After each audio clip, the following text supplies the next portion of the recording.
مولاي صل وسلم دائما أبدا على বিসমিল্লাহির রহমানির রহিম। কত মানুষ আছেন যারা নিয়মিত তাহাজ্জুদ পড়তেন, কিন্তু হঠাৎ তাদের মধ্যে উদাসীনতা চলে আসে।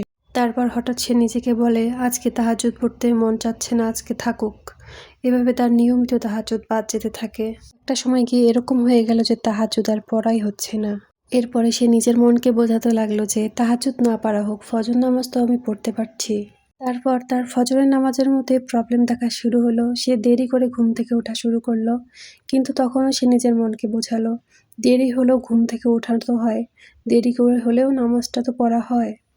অথবা কারো এরকম হতে পারে যে কোরআন শরীফ প্রত্যেক দিন এক পড়ার অভ্যাস ছিল, কিন্তু সে সেটা ছাড়তে ছাড়তে আধা পড়া হতে হতে এখন তার আর কোরআন শরীফ পড়াই হয় না, সে পুরো ছেড়েই দিয়েছে। বা কেউ আছে সে নফল ইবাদত অনেক করতো, নফল রোজা করতো, নফল নামাজ পড়তো, কিন্তু সেগুলোর প্রতিও তার এখন মন বসে না।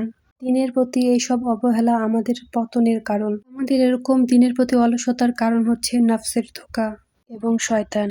শয়তান তো চায় আমরা পরস্পরের মধ্যে যুদ্ধ করতে থাকি, এবং সে চায় আমরা সব ভালো ভালো ইবাদত থেকে দূরে থাকি। সে প্রথমে আপনাকে দেখাবে যে এটা তো নফল ইবাদত, এটা না করলে তোমার কিছুই হবে না। তোমাকে সে নানান দিক থেকে দুর্বল করার চেষ্টা করবে, আর যখনই তুমি দুর্বল হয়ে যাবে তখনই তুমি তার চক্করে পড়ে যাবে। তার জন্য সে তোমার ইবাদতগুলো থেকে তোমাকে বাদ করিয়ে তোমাকে দুর্বল করিয়ে দেয়।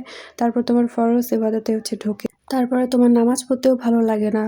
তারপর তুমি এমন মানুষে পরিণত হয় যে একটা সাধারণ মানুষের থেকেও বাজে।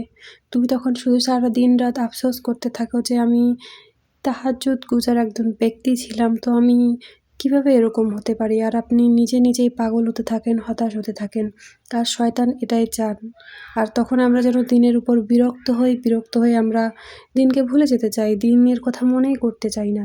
দিন কেন জানি একটা বোঝা লাগবে আমাদের কাছে। দিন মানেই আযাব, দিন মানেই শাস্তি, এরকম মনে করাবে শয়তান, যাতে আমরা দিন থেকে দূরে সরি, দিনকে হেট করতে থাকি। আপনার বয়স এখন হয়তোবা 30, 40 বা 50, যাই হোক না কেন, আপনি এখনো ভাবছেন যে এখনো তো অনেক সময় আছে, এখনো দিনকে আঁকড়ে ধরার সময় আসেনি, এত তাড়াহুড়া কেন করব।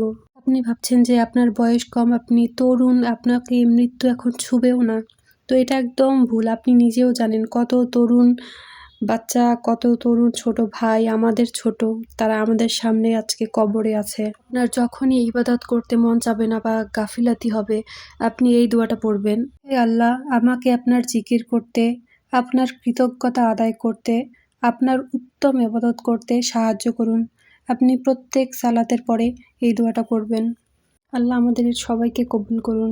আর শয়তানের চক্করে একদমই পড়বেন না। সে বলবে এটা তো কোনো ব্যাপারই না, ছোট্ট একটা ছেড়ে দিলে কিছুই হবে না, তুমি বিকেলে করে নিও বা তুমি কালকে করে নিও, এরকম দেখাবে। আর সেই টাইম আপনার আসবে না। ধীরে ধীরে এমন শয়তানের কাজ খুবই নিখুঁত ও বারবার আসে।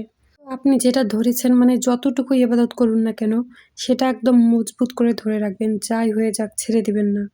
শয়তান আপনাকে যাই ঘোল খাওয়াক আর কি, মুখ দিয়ে, চোখ দিয়ে, নাক দিয়ে যদি রক্ত পড়া শুরু করে তবুও না, মানে আমি বলতে চাচ্ছি এতটা স্ট্রং হবেন যেন শয়তান কোনো পাত্তাই না পায়। তো আরেকটা ইম্পর্টেন্ট কথা, এটা হচ্ছে মুহররম মাস। এই মাসে আপনি যত রোজা করবেন অত বেশি সওয়াব। আপনি গুগলে সার্চ করে দেখতে পারেন রোজা করার ফজিলত। তো আজকে ভিডিওটা এই পর্যন্তই। আসসালামু আলাইকুম।